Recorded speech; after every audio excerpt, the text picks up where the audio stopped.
नमस्कार। न्यूज़ डंका के बात पते की में आपका स्वागत है।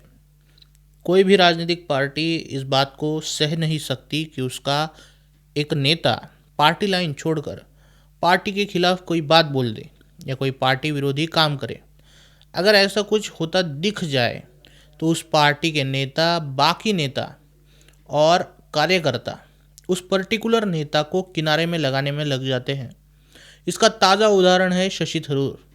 उन्होंने जैसे ही राष्ट्र सर्वोपरि है यानी पार्टी से ऊपर देश है, इस भाजपा की लाइन को प्रमाण माना, वैसे ही शशि थरूर कांग्रेस के शीर्ष नेताओं के लिए खट्टे हो गए। पार्टी के नेताओं से लेकर कार्यकर्ताओं तक सभी शशि थरूर को जानकर दुर्लक्षित करने में लगे हैं।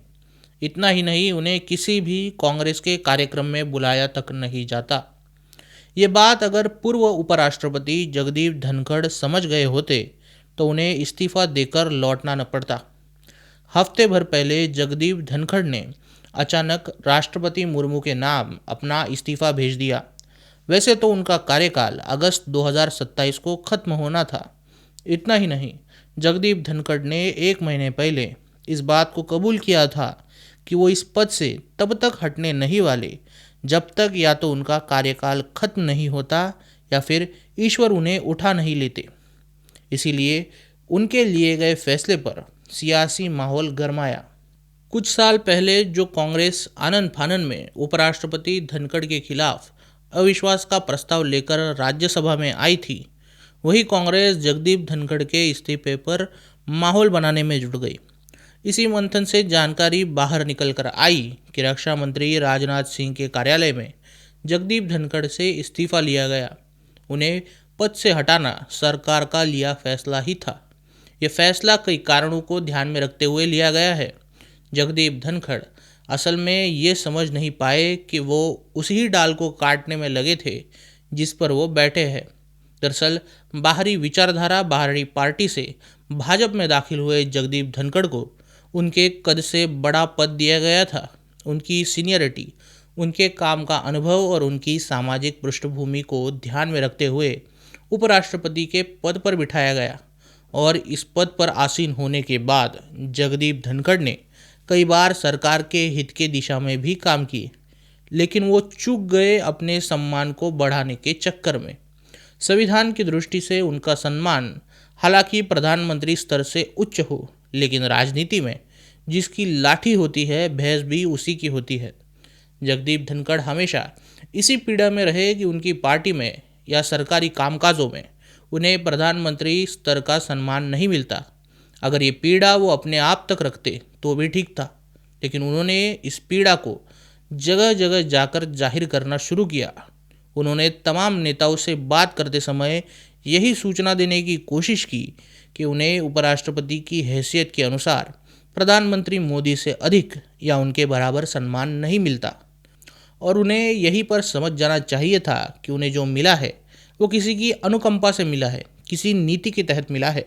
राजनीति में सबसे पॉपुलर नेता को चुनौती देकर बड़ा नहीं हुआ जा सकता जब आप उसी की अनुकंपा से ऊपर उठे हो, और शायद इस स्थिति को जगदीप धनखड़ ने अपना अपमान समझ लिया।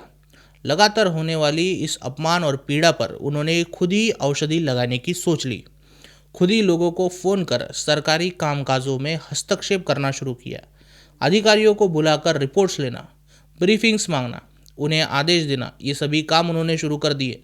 बीच में अमेरिकी राष्ट्रपति जेडी वांस जब भारत आए तो जगदीप धनखड़ ने उनसे उपराष्ट्रपति स्तर पर मुलाकात का मुद्दा उठाया। इसके आगे जाकर उन्होंने ये इच्छा भी जाहिर की कि जैसे विदेश मंत्री एस जयशंकर पीएम मोदी को ब्रीफिंग देते हैं, वैसे उन्हें भी दे। कुल मिलाकर जगदीप धनखड़ रुकने का नाम नहीं ले रहे थे। ऐसा नहीं है कि सरकार के नेता उनके इस बर्ताव से, उनके हस्तक्षेप से आहत नहीं हो रहे थे, लेकिन चूंकि अगले 1 साल में उनका कार्यकाल खत्म होने वाला था, उन्होंने चुप रहना मुनासिब समझा। जगदीप धनखड़ ने यह भी गलतफहमी पाल ली कि वह राजनीतिक पद पर अगले 1 साल के लिए अमर हो चुके हैं। उन्हें सरकार इस पद से दूर नहीं करेगी, इसीलिए कुछ पृष्ठभूमि अभी से तय की जाए। लेकिन सरकार के भी कान तभी खड़े हुए जब उन्हें इस बात की भनक लग गई कि जगदीप धनखड़ डाल काटने में लगे हैं। राज्यसभा का अधिवेशन शुरू होने से महज एक दिन पहले उन्होंने आम आदमी पार्टी के नेता अरविंद केजरीवाल और संजय सिंह को मिलने के लिए बुलाया। चर्चा है कि उन्होंने मिलने के लिए बुलाकर सरकार को अस्थिर करने की हिदायत दे दी, जिसके लिए उन्होंने टीडीपी के नेता चंद्रबाबू नायडू से मिलने की सलाह भी दी। कुल मिलाकर धनखड़ सरकार को अस्थिर रखकर अपना पद गौरवशाली बनाने की तैयारी में थे। ये समझने में वो जरूर चूक गए कि अगर कांग्रेस जैसी पराभूत पार्टी भी पार्टी के लाइन पर न चलने के लिए शशि थरूर जैसे एक पॉपुलर नेता को किनारे लगा सकती है, तो ये तो फिर भी 3 बार चुनाव जीतकर आई भाजपा है। इसमें भी धनखड़ भाजपा के सबसे लोकप्रिय नेता नरेंद्र मोदी को अघोषित रूप से चुनौती दे रहे थे।